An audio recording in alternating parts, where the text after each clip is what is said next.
Ask the Experts. It's a very special edition. I know it's not yet March, which, Megan, you may not even realize is Women's History Month, but it is an all-women extravaganza. It's an estrogen extravaganza here today because we have two special guest stars. Sally's running the board. Megan is producing as usual.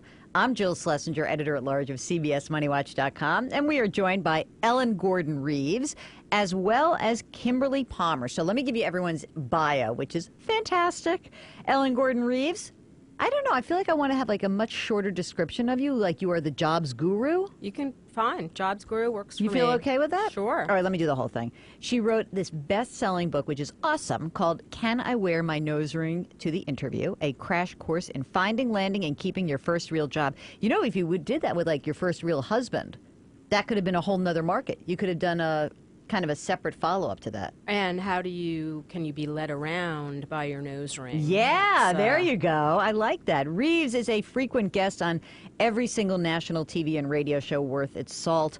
Her next book is about career planning and job hunting for women in transition. I was one of those women. Hey, I think I am one. We are. I mean, we are like living it. Isn't everyone? We're living it, baby. It's good for March Women's Month. I like that. Okay, what else have you done? You've done pretty much everything. You're a comedy writer. You do improv. She has a nightly live performance in New York City called Extreme Professional Makeover Boot Camp for Job Hunters. She has a BA from Harvard. The best thing about her is that she's from Providence, Rhode Island. And we share that. Exactly. I'm not from there, but I just lived there for a long time. Yeah. And wait a minute. You also got a master's from Harvard? Also? You're like double Harvard? No, I have an MA from Northeastern University in writing and teaching writing, and an MED from Harvard. So I always say I'm MA, MED, maimed by the higher education system. Oh, excellent. That's great. Well, let me bring in Ms. Kimberly Palmer via Skype. Hi, Kimberly. That's so awesome. Kimberly is a senior editor and personal finance columnist for U.S. News and World Report. She writes the magazine column and daily blog Alpha Consumer, and she's appeared on some show that competes with the early show. I don't know what the name is. All right, it's the Today Show.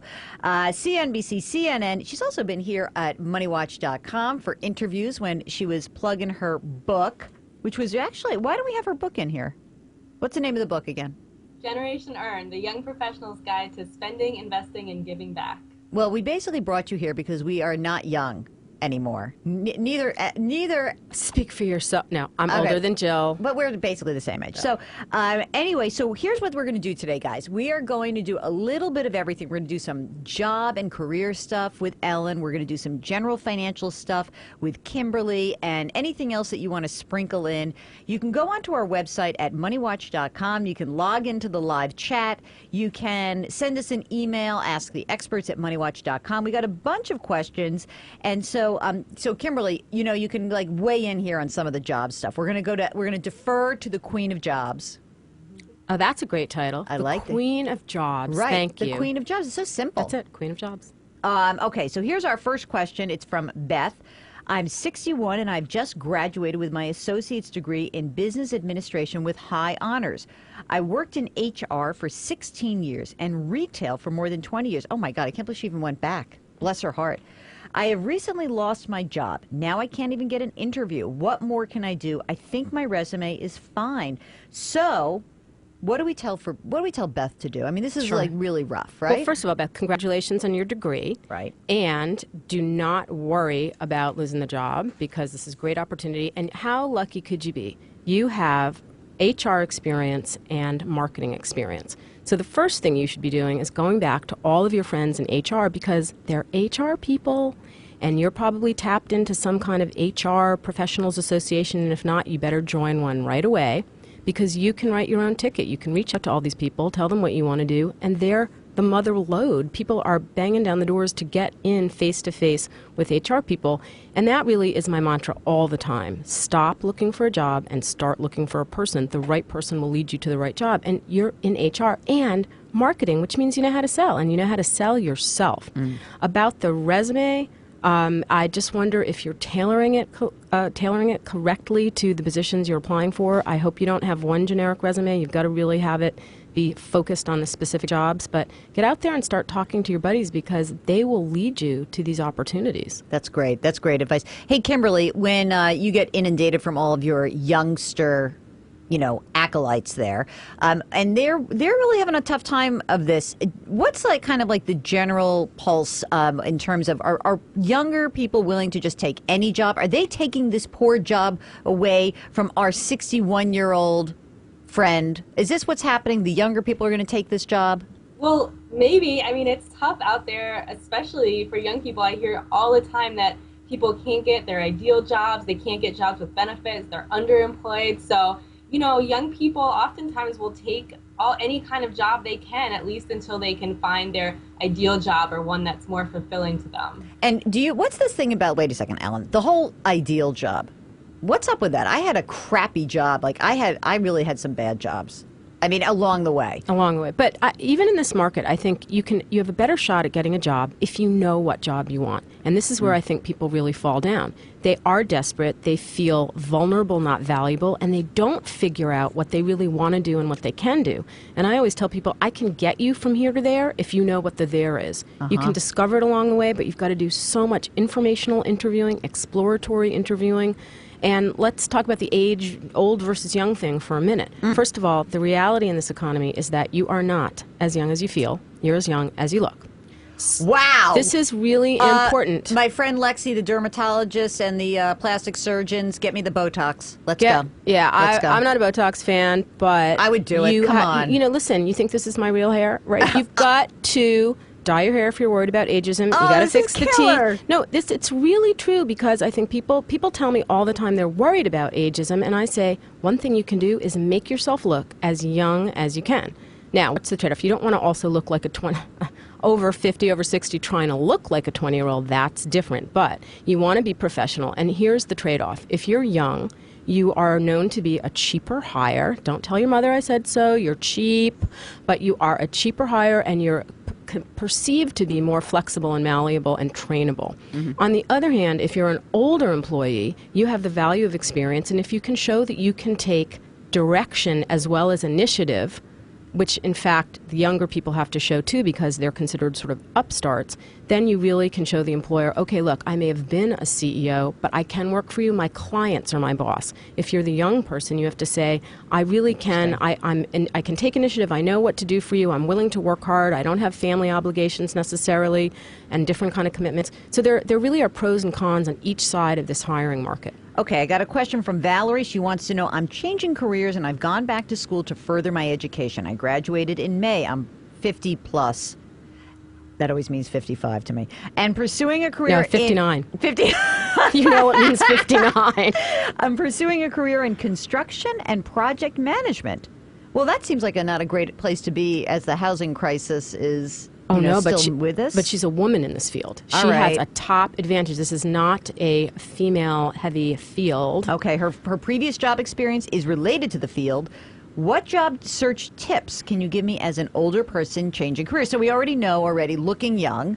First of all, forget that you're an older person. Okay, you're an experienced person, and that's what you have to bring to this. Plus, you're a woman in a field which is male-dominated, but you've got to get out there and don't ask the expert. Start being the expert. Really, Valerie, you've got to get out there. Why don't you start giving some talks to position yourself as the expert in this field as a woman? What is it like? Go to women's professional organizations, volunteer to go to men's organizations in your field to talk about what is it like to be a woman, how can we change the field, write some articles, get your name out there, start talking to people, and again, stop hurtling the resume into this black void of cyberspace, as I like to say, because you've got to be connecting with the people, and you really do have an advantage. You're really uniquely positioned for what you want to do. Now, here's one, and I will ask, actually, I think this might be one that has some relevance, Kimberly, to younger people, which is not the time. So stay with me here. Denise asks, I've been in the same nonprofit for 25 years and would like to change departments. I've changed jobs within my department, but what's the best way to become visible to other departments to be considered for a potential new job? And I ask that because I know some younger people in large organizations who've said to me, yeah, I'm in one side of the business, but I really don't want, that's what I took the job to like break in. And now I need to get, but I feel pigeonholed in this one place. So for me, this is really an easy one because you're well placed in the organization and you need to be talking to everybody in your company and finding out what do they need and then volunteering to do it. And talking to, on your lunch breaks, after work, you should be networking with everybody, connecting with everyone and saying, I'm really interested in this company and I'd like to find out what you do and how I, in my department, could help you do something better. Do those things, execute them, do them well, get known in the company.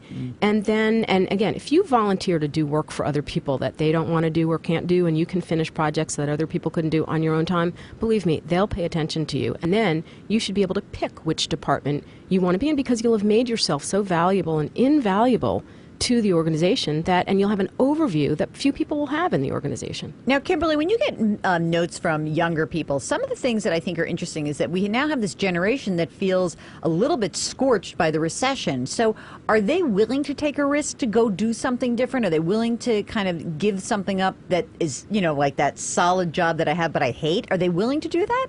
Well, actually, from what I'm hearing and also surveys that have been done, it really seems like the recession has made a lot of 20-somethings more conservative in that way. So if they can get a more stable job with benefits, they're willing to sacrifice some of their ideals or what they had really hoped for in their jobs. That might just be temporary. Maybe when things pick up more, then they'll feel like they can take risks again. But I'm definitely seeing sort of a conservative tendency or a shift towards people wanting to grab onto feelings of stability right now. Interesting. And actually, I don't know if you brought this up to me, but I know that I read it that where the problem with a recession is that your first job out of school, you take a lower salary, but that sort of like it carries Follows through you wherever, you know, like for the next so many years, so that you really have a much lower potential salary trajectory than you would have if you came out like hello in like 1995. Right. The bases can be lower, but that's why I argue at least if you can't get a higher salary to start with,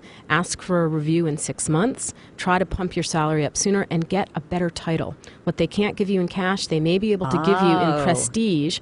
Do every kind of training on the job. I like to talk a lot about DIY PD, do-it-yourself professional development. Make your workplace work for you. I like it. Wait a second. Let's do that again. DIY PD. You know what? Miss Alpha Consumer, you could definitely blog that. I think you should steal it right now. Isn't that good?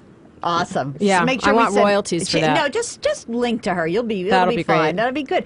So you're doing your own personal development, but how do you do that? I mean, especially look, what if someone is young? They don't know anything. What should they be doing? The great thing about not know, and of course you know things. You graduated from college. You have all kinds of marketable skills, even if you don't know how to talk about them. But you wrote research papers. You know how to research. You know how to write. You know how to think. You know how to analyze. But then you go to your company and say, I am new, and I would love for you to pay me to get training in whatever it is. Take another language on the company's dime if they'll pay for it, but show them what that will do for them. Do any kind of professional development and show that you'll represent their company well while they pay you for this professional development. And even if you can get into a situation where you can get them to promise or send you to grad school at night while you work for them, this is a great thing. That's a good deal. Excellent. Okay, so we're going to actually move to Kimberly's realm and mine. Pop in whenever you want, Ms. Reeves. We've got Lisa in Wisconsin writing, I have 2 teenage sons who have $1,000 each that they would like to start some type of long-term savings with. Now, I know that, by the way, Kimberly, that probably just made you crazy because I ended the sentence with a preposition, and I apologize. Would it be better to open an IRA Roth account to put the money in mutual funds? They plan to continue to contribute a small amount into the account each month. The money would just be for long-term growth wealth building. They're 16 and 17. They got $1,000. What do you want them to do with their money?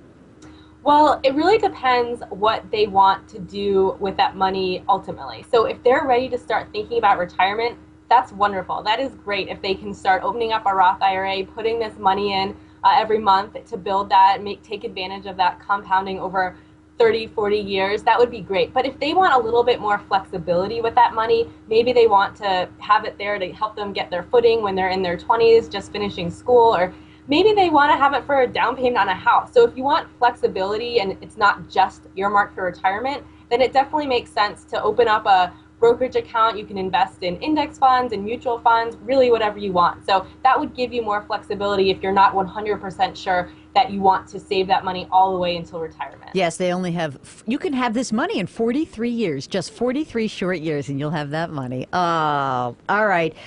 Here's one from Shuba, who asks, I am a novice entering the stock market.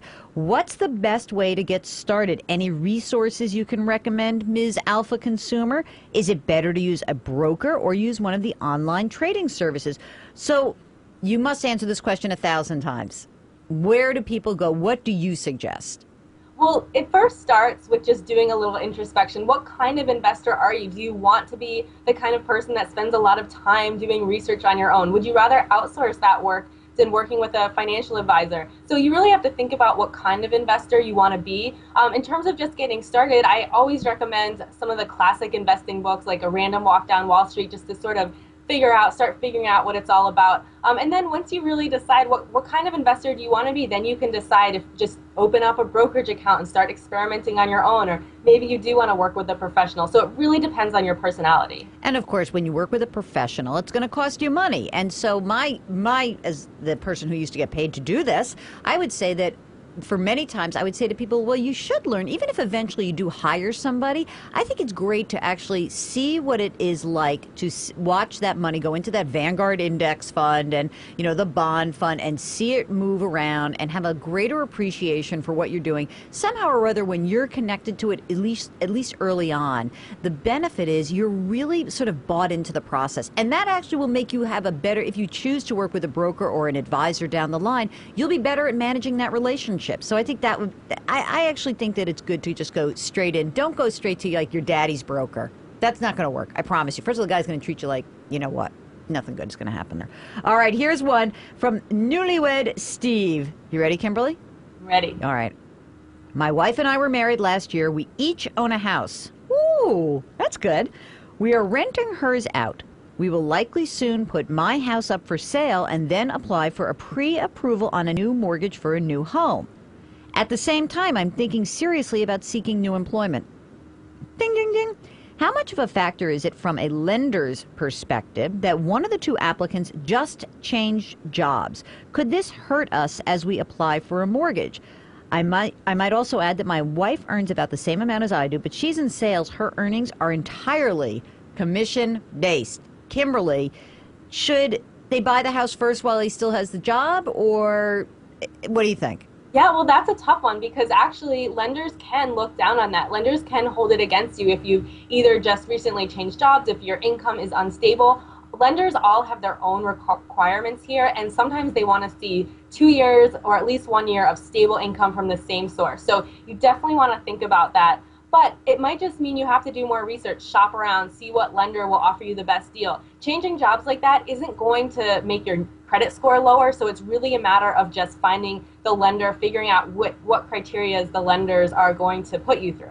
You agree with that? Well, I am thinking he really has to think about the timing of this employment shift, and think about, you'll know more about this than I do, Kim, but some kind of bridge loan or something instead. Keep it stable, do the mortgaging while you have stable employment, and then start looking to shift things around. Yeah, I'm sort of into the, like, you got to lock down the thing that is hardest to get. And so we talked about this last week on Ask the Experts. In fact, we were talking about it because it came up with the bankruptcy question that we got, where someone was applying for a job and they wanted to know, wow, if I declare bankruptcy, that's actually not a great thing when I'm in the job market. So he said, listen, go get your job. Get that lockdown. Set it up. Then you want to declare bankruptcy. Okay, right. But don't have that showing up. So I think that, it's great to be looking for a job, and that's fine. But I agree. I would rather, get the house, figure it out.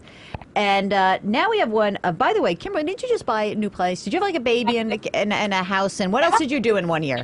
It actually hurt me because I had a baby, so I was on maternity leave, and then we were applying for loans. So it actually ended up that the banks would only look at my husband's income, and they wouldn't even consider my income. So what? It's something you have to think about, because banks really are looking for that stability, that constant income, and it can hurt you. Wow, that's amazing. Lucky thing you married such a wealthy guy. That's so awesome. Okay. And you're not allowed to mortgage your babies yet. Not yet. Well, that would be awesome. I'm going to Earning potential over a lifetime. That's good. You know, maybe all those those old mortgage brokers could get into that in the future. That's fantastic. Okay. Here's another. So here's a house one. I would like to ask about, this is from Letitia. I would like to ask about how to raise my credit score and purchase a home. Okay, Kimberly, this is going to make you crazy right now. I'm going to tell you just prepare. My credit scores are in the mid to low 500s. Okay, that's bad, right? That's pretty bad. Like, I don't know how many points you get, but it's like the SATs. That's like getting a 500 on the SATs. And I'm looking to purchase a house within the next year. My first thought is to pay off old credit debt, but I'm not sure how to go about it. I currently have 3 credit cards, which I have paid off recently, and I'm trying not to use. What can I do to boost my score within the 600s so I qualify for an FHA loan? Kimberly, what should Letitia do? The most important thing you can do to boost your credit score is to make sure you're paying off your bills on time each month over time. So it could take longer than a year. This is a long process, and timing matters. Time matters to credit score agencies. So you really want to be, sounds like you maybe still have some old credit card debts that are not paid. You want to, number one, pay those off, and then move on to just settling in for the long haul of making steady payments over time, because that's what will help you. You also, maybe there's some errors on there that are also hurting your credit score. So make sure you pull your credit report. You can get it for free once a year at annualcreditreport.com. So you want to check up on that, because really it will help you in so many ways to boost your credit score. By the way, notice how Kimberly wants to look at the brightest side. Like, there's probably some errors. Not like Letitia, you were a dirtbag, you didn't pay your bills on time. You're so nice. It's awesome. Here, I'm going to weigh in on this. Letitia, you probably should not buy a house, okay? Like, what's the big deal? Rent for a while, clean up your whole credit history, live within your means, suck it up a little bit. Just because the FHA will give you a loan with only 10% down doesn't mean you should do it. I'm just saying, renting is not bad. Right, Kimberly? It's not the worst thing in the world. Right. All right, we're going to do some more jobs questions. Oh, wait, no, I want to do one more for Kimberly. Here's your 529 layup. Ready? I mean, just shoot it. You got this one. Does it make sense to have a grandparent hold the 529 account to minimize assets in the parent's or child's name for college? If so, what happens in the event that the grandparent dies prior to using the funds? That's from Bob, who wants to know, what do you think, Kimberly? Wow, that's a tough one. That is a technical question that I would need to check with the education department and taxes to see what actually... Okay, I know this one. I set you up, but I totally know this one, I think. I'm pretty sure. So it's for financial aid purposes, they do not check up a generation. They don't check with grandparents. So from a financial aid perspective, yes, the 529 held in the grandparent's name is a little bit better, but when the child's the beneficiary, you are supposed to put that down on your financial aid application. So you can kind of skirt around it, because you may say, like, I don't really know that that's in my name, so how would I put that down? So it's hard to check, but values system-wise, that would be the right thing to do. However, if you do want to kind of play the game, keeping money in a grandparent's name is better. Now, if the grandparent dies, so you have the owner of the account is the grandparent, the beneficiary is the kid. There is always a named beneficiary if the grandparent were to die. So it would either be the grandmother, or would be the parent, him or herself. So that's usually what happens with a 529 plan. I think that most of the times that people are kind of Mickey Mousing around with the whole college financial aid thing, and it's actually not worth it. Because you're usually not going to, it's not going to like you're to fool anybody. So I don't think that's the greatest idea in the world. All right, more career questions. You ready to play in the career world, Kimberly? Back to jobs. Back to jobs. Dana writes, I've moved 10 times with my husband's career. 10 times. Oh, my God. 2 grown children. Because of all the changes, I had been in and out of part-time jobs. I have a college degree in business. I have recently gone to career workshops, taken some computer classes, and taken the Strength Finders 2.0 test. I don't know what that is. I don't know what that is either. Even with all this information, I can't seem to figure out what I really want to do. And what will actually pay well, and more importantly, a job that I'm qualified for. Feel like I'm running out of time to make money and have lost confidence in myself. Oh, this is sad. I don't like this one. Are there employment agencies that can help stay-at-home moms try to get back into the workforce? Sorry. Now, I can't name a specific agency that does that, although there may be, and that would be easily Googleable. But the key thing is this notion that you've lost your confidence, because nobody is going to hire someone who isn't radiating competence and confidence and excitement. And so when you're talking about all the things that you've done as negatives, it sounds like you think the moving around was bad, that the part-time jobs are somehow a deficit. But really, if you can learn to talk about these things in terms of all the varied experiences that you have and bring to the next position, that's really important. But it sounds to me like you also really, first you're nervous about this time frame, and you have to let go of that. You have to stop thinking that there's a ticking time bomb, unless, of course, you have a date by which you need to earn a certain amount of money, and then you should feel the heat. But you have to start doing the emotional and mental work to really think, given the things that, since you've done all these different things, what did you like most? What were you best at? What do you want to do more at? When you took these computer things, that's a great thing that you've done. You've tried to keep yourself up to date technologically. That's all fantastic, but you're going to have to try to figure out, what do I want to do next? And start talking to people, do these kinds of exploratory interviews. And if you can afford to do it right now, volunteer everywhere you can to get more experience and get your foot in the door in a company or organization where you may want to work eventually. Wow.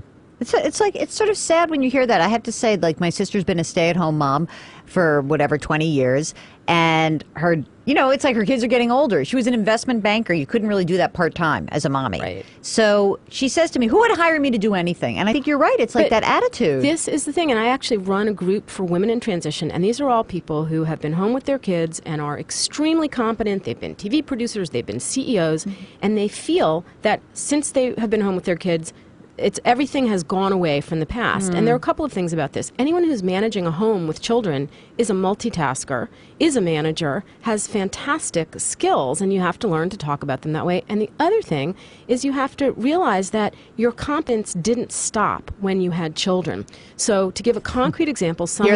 Hear that, Kimberly? Just because you had a child does not mean that you've lost anything. No, and here she is doing this show. Nothing is changing, but I'll give you one great example that was really encouraging to me. A mom came in and she said, I want to get back into the television field. And she knew that somebody else was going on maternity leave, so sent a note to the person. And the colleague they hadn't worked together for 10 years. And the woman right away wrote, this is fantastic. Send your resume right away to the HR person. I don't need your resume, but for technical reasons they will. And I said to this person, do you realize that what this woman did, you haven't been in touch with her for 10 years, but she flashed back to your competence of the past immediately, and she's already given you the most fabulous recommendation, and just saying the resume is a formality. But to those stay-at-home moms, you've got to have your paper trail ready to roll. So you can't wait until someone comes to you and says, oh, could you send me a resume? And then you're thrown into panic because you haven't had one. Right, in 20 years. In 20 years. You're home. Take the time now. Start having your resume updated. Start drafting cover letters. Get all the materials that you need. Have a business card before you're in business. You need a card with your name and contact information, so when you meet people, if you're meeting them at birthday parties, they know how to reach you if something comes up. Now, Kimberly, because you have you do a million things, does your card, it says, U.S. News, or is it like Kimberly, great author? What do you do? Do you do a little bit of everything, or do you just say Kimberly, I'm an all-around gal? Oh yeah, well yeah, my full-time job is here at U.S. News, so my business cards say that I'm here, senior editor at U.S. News. And then you don't have any other card. Perhaps you should have some cards made up in your back pocket. You never know. My father had a business card. He never had a business card his whole life. He was a trader on the floor of the American Stock Exchange. And he felt like, hey, I never had a business card. This kind of stinks. So his best friend made him a business card for my father's 60th birthday. And it said Albert Schlesinger, president of whatever. And it had his phone number. And then it said handicap equals 11. So that was it. Ladies, It's time to wrap it up. And I want to thank you again, Ellen Gordon Reeves. Remember, her book is called Can I Wear My Nose Ring to the Interview? And she is fantastic. Great career advice. Miss Kimberly Palmer, who is the senior editor and personal finance columnist for U.S. News and World Report. And among other, we're going to give her a new card and a title. I don't know. We got to think about that, Kimberly, right? I need one. You need one. Just have one set aside. You know, you can sort of say to your boss, look, of course, you're my number one, but everyone needs a plan B, right? All right. So go follow Kimberly. Her blog is The Alpha Consumer, and we are always so delighted when she joins us because she reminds us what it's like to be a much younger age. Thank you, Kimberly. Thank you. And thank you, Ellen. It is so fabulous to have you here as always. If you've got more questions, shoot them over to us, Ask the Experts at MoneyWatch.com. I'm Jill Schlesinger, editor at large. We'll see you next week, right here, right now.